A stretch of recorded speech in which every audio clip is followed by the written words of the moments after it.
You think American grandmas ever followed a recipe card? Think again. From sea to shining sea, these women took one pot, one Pyrex, one church supper deadline, and whatever was in the freezer or the garden, and turned it into pure legend.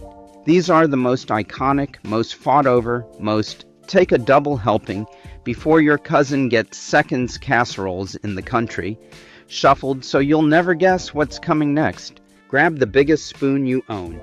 We're going state by state, no particular order, just the way Grandma would have served them. 1. Minnesota, tater tot hot dish supreme. In every Lutheran church basement from Bemidji to the Twin Cities, this wasn't just dinner. It was communion. Grandma stood over the stove in her Viking sweatshirt, browning 2 pounds of ground beef with sweet onions until the whole house smelled like Friday night lights.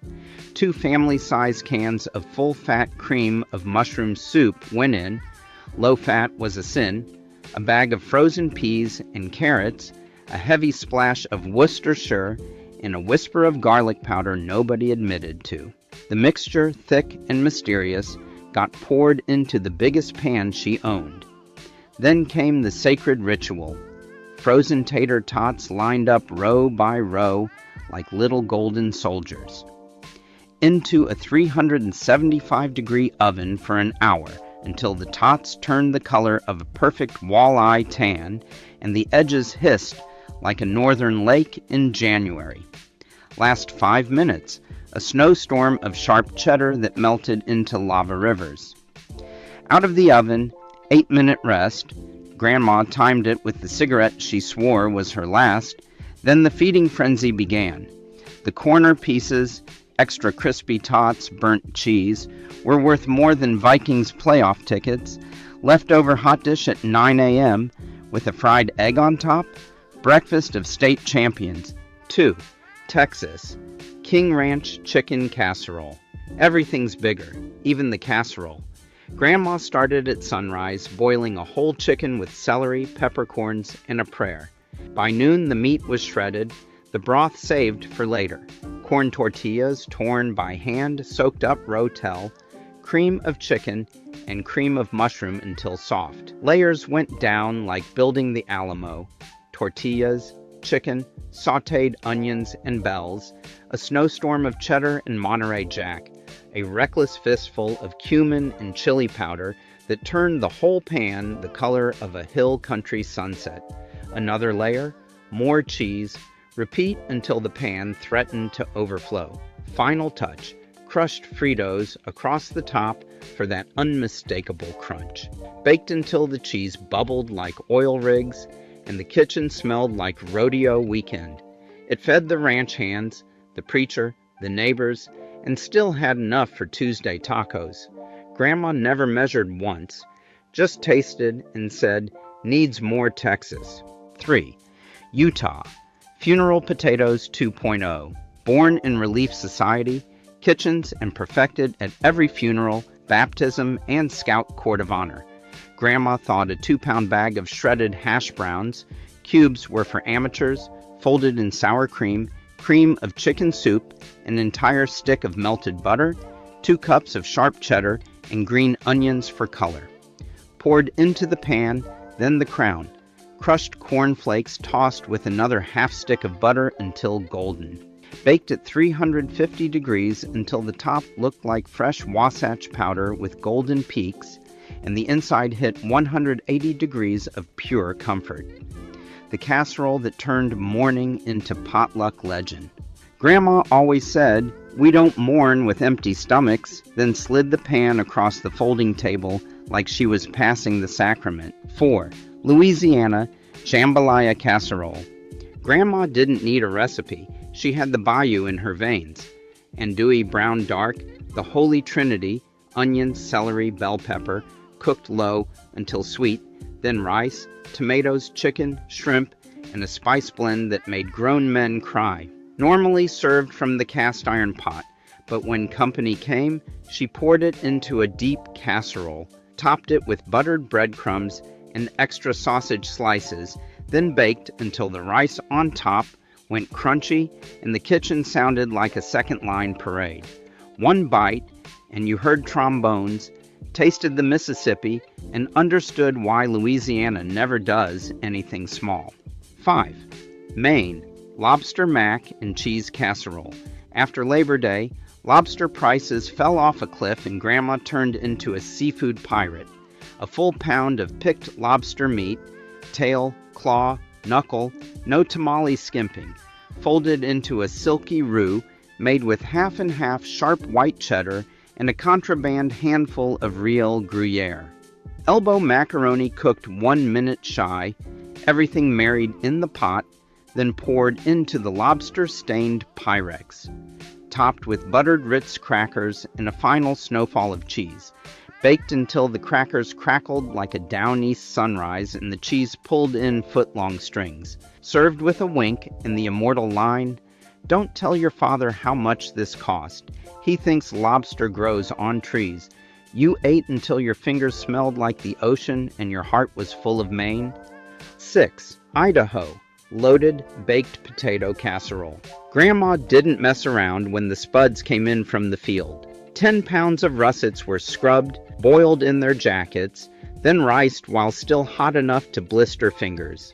Into the giant aluminum roasting pan went the mountain of fluffy potato, an entire pound of butter, cut into pats so it melted in pockets, a pint of sour cream, 2 cups of shredded sharp cheddar, a pound of bacon fried crisp enough to snap, and a whole bunch of green onions sliced so thin they looked like grass. Everything folded together until it was one creamy, smoky, cheesy volcano. Then the top got crowned with more cheese, more bacon, and a final blizzard of chives.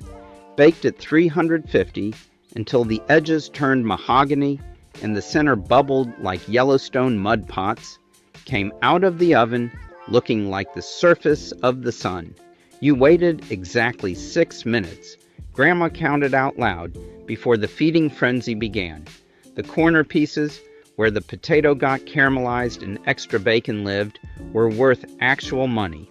Leftovers were breakfast, with a fried egg cracked on top, and nobody pretended to be ashamed.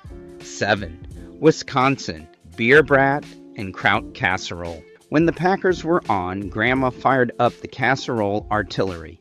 A dozen fresh Sheboygan brats were browned until leopard spotted, sliced on the bias, and tumbled into the pan with 2 pounds of sauerkraut she'd been fermenting in the basement crock since October, a whole diced onion, a stick of butter, caraway seeds, and 2 bottles of spotted cow beer, and a cup of brown sugar went in next.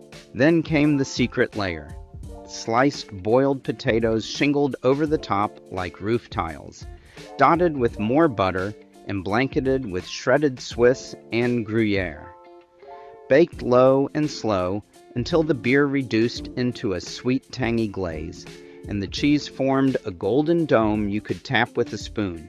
Served straight from the pan with soft pretzel rolls for sopping. You ate until your jersey didn't fit and blamed the cold weather. 8. South Carolina, shrimp and grits casserole. Low country breakfast met church supper genius. Stone ground grits cooked slow with whole milk and butter until they could stand a spoon upright, then stirred with sharp cheddar, parmesan, and a pound of shrimp sautéed with garlic and bacon drippings. Poured into a buttered casserole, topped with more shrimp, crispy bacon bits, and a final snowfall of cheese. Baked until the top blistered and the edges pulled away like a perfect biscuit. The first bite was creamy, smoky, briny, cheesy, and somehow tasted like sunrise over the marsh.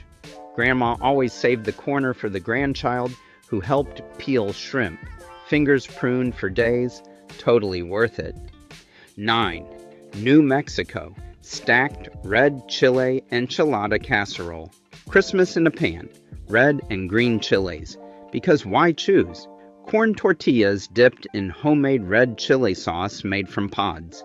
Grandma dried on the portal roof all summer, layered with shredded chicken, onions, and a river of melted asadero and cheddar. Every few layers got a spoonful of green chili for surprise heat, topped with a fried egg per serving because New Mexico doesn't believe in restraint. Baked until the cheese formed lava rivers and the edges crisped like the desert floor. You scooped it with a tortilla chip if you were smart, or just a spoon if you'd given up on dignity. 10. Hawaii Loco Moco Rice Casserole. Island comfort food went mainland potluck. Sticky rice on the bottom, then a layer of hamburger patties browned with onions and smothered in rich brown gravy made with shoyu and beef stock. More rice, more gravy, then a blanket of cheddar because Grandma had mainland cousins. Baked until the rice on the edges went chewy and the gravy bubbled up like a volcano. Came out of the oven crowned with sunny-side-up eggs and a blizzard of green onions. One scoop, and you understood why loco is right. 11. Mississippi Comeback. Chicken and rice casserole, the casserole that kept you coming back for thirds. Chicken thighs browned until the skin rendered pure gold, then nestled into rice with cream of celery soup, a packet of onion soup mix, a can of Rotel for kick, and enough paprika to turn everything sunset orange. Lid on, low oven for 2 hours until the rice drank up every drop of flavor and the chicken fell apart with a sigh. The top got crunchy, the bottom stayed creamy, and the middle was pure Mississippi magic. Grandma served it with a side of, y'all better get it while it's hot, and a glass of sweet tea strong enough to stand a spoon in. 12. Kentucky Hot brown casserole. Derby Day or Tuesday night, Grandma didn't care. She roasted a turkey just to slice it thick, layered it over Texas toast in her deepest casserole, then drowned everything in Mornay sauce, so rich it should have come with a warning label. Heavy cream, sharp cheddar, Parmesan, a whisper of nutmeg, and enough cayenne to remind you you're in Kentucky. Crisscrossed the top with bacon strips and halved Roma tomatoes, then baked until the sauce bubbled like bourbon in a still and the bacon curled like racehorses at the starting gate. Final touch, under the broiler for exactly 90 seconds until the top blistered and the kitchen smelled like Churchill Downs at sunrise. Served in giant squares with a fork and a side of bless your heart if you think one piece is enough. 13. California Sourdough Breakfast Strata.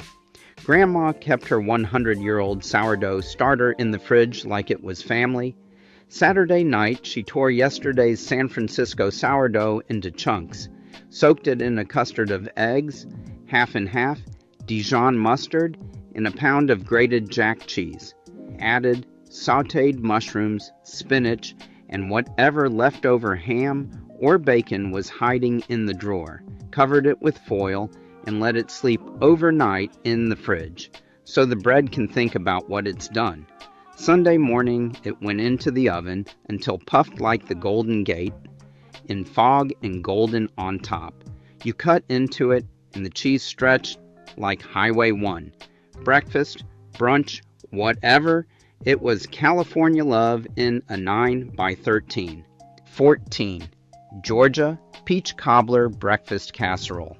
When the peaches were so ripe the kitchen smelled like perfume. Grandma peeled a bushel, sliced them thick, and tossed them with brown sugar, cinnamon, nutmeg, and a scandalous amount of butter. Into the bottom of the casserole they went. Then she poured over a batter made from biscuit mix, more butter, buttermilk, and a splash of peach schnapps for the grown-ups. Baked until the peaches bubbled up like lava and the top turned crunchy and golden. Served warm with a pitcher of cold, heavy cream poured tableside. You ate it for breakfast and didn't feel bad until Thursday. 15. Alabama chicken and cornbread dressing casserole. It wasn't just for Thanksgiving.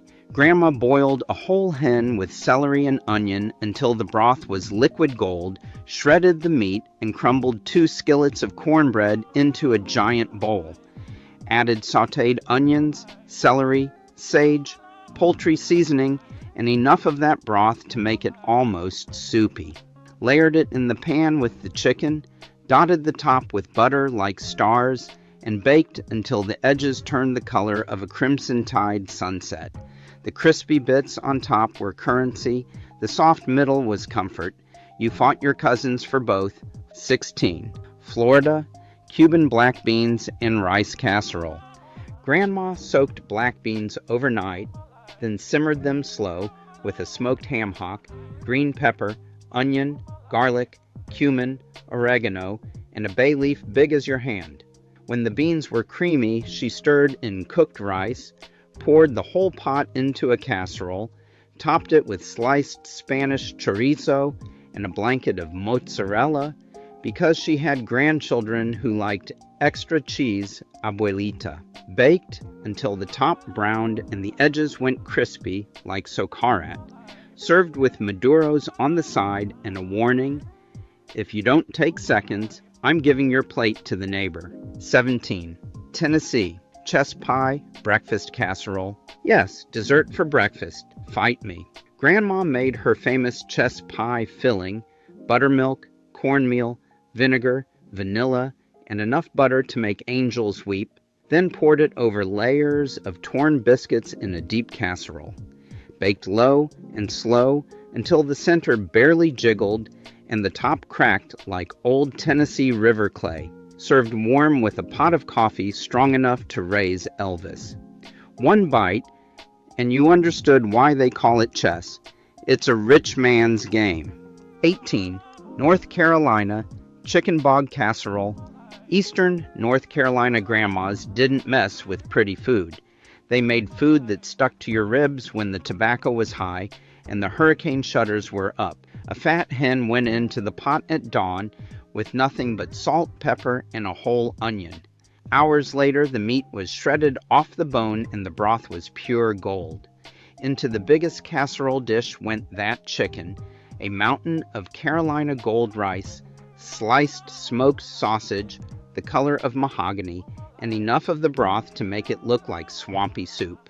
Grandma dotted the top with pats of butter for color, then slid it into the oven until the rice drank up every drop and the top turned crunchy like the edges of a perfect biscuit. When it came out, the kitchen smelled like a low country morning, and every grandchild fought for the corner where the rice went dark and chewy.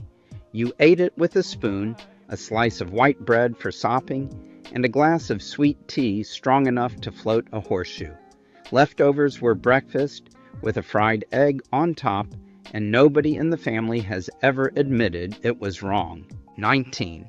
Michigan, cherry chicken, wild rice casserole. Up in the Traverse City area, July meant cherries so red they looked fake, and Grandma refused to let a single one go to waste.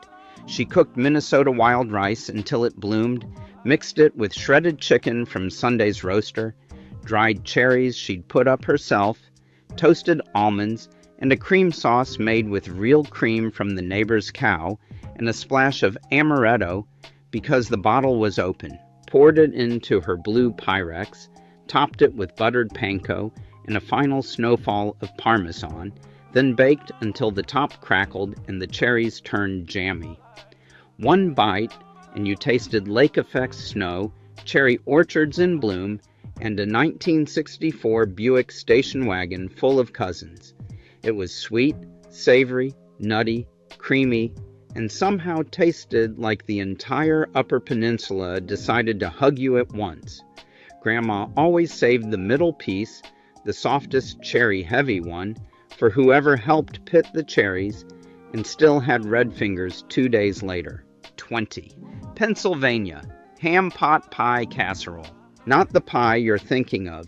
Pennsylvania Dutch grandmas took leftover ham from the bone, thick squares of homemade pot pie dough, basically wide noodles, potatoes, onions, and parsley, and turned it into a baked miracle. First, she simmered everything on the stove until the broth was rich and the dough squares puffed like dumplings.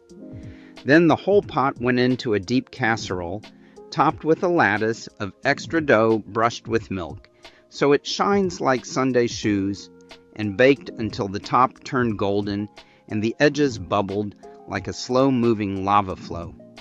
You scooped it into bowls so deep they needed their own zip code, and the first bite was smoky ham, silky potato, chewy dough, and pure Amish country comfort.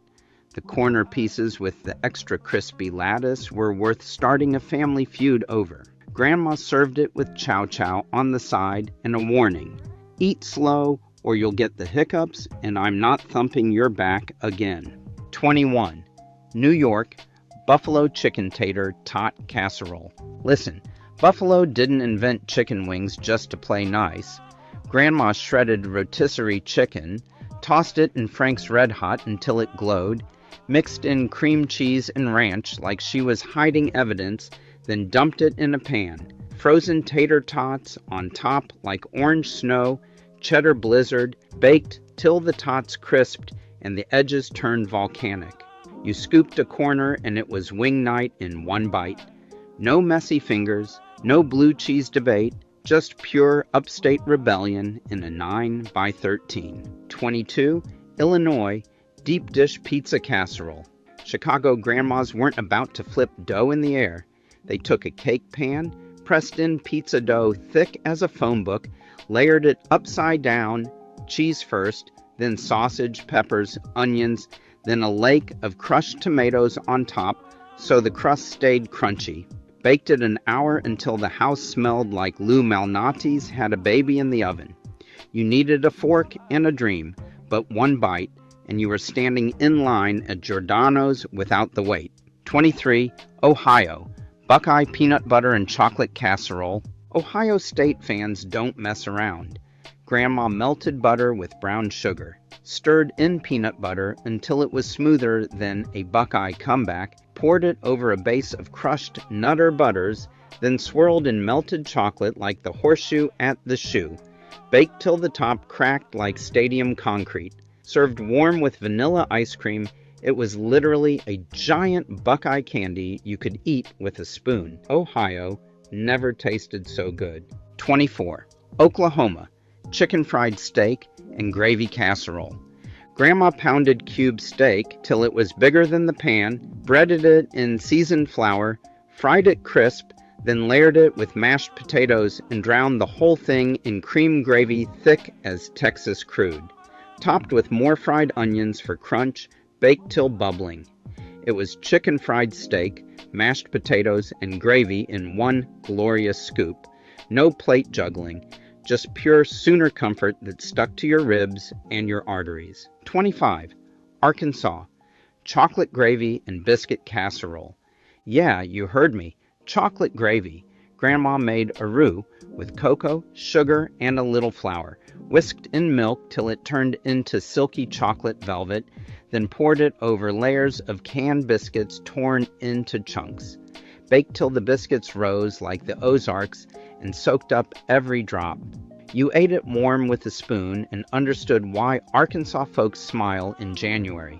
It's breakfast, dessert, and a hug all at once. And that's it. 25 casseroles, 25 grandmas, 25 different ways to say, I love you, with a Pyrex and a can of cream of mushroom. But that's only the first 25 casseroles, just half the story. We've still got 25 more legendary one-pot wonders waiting. So don't touch that dial, don't clear your search history, and definitely don't put that Pyrex away yet. Hit that subscribe button, ring the bell like you're calling the family to the table, and get ready. Part 2 drops soon with the other half of America's greatest grandma casseroles. Same oven time, same oven channel. See you for seconds, because the casserole saga is to be continued.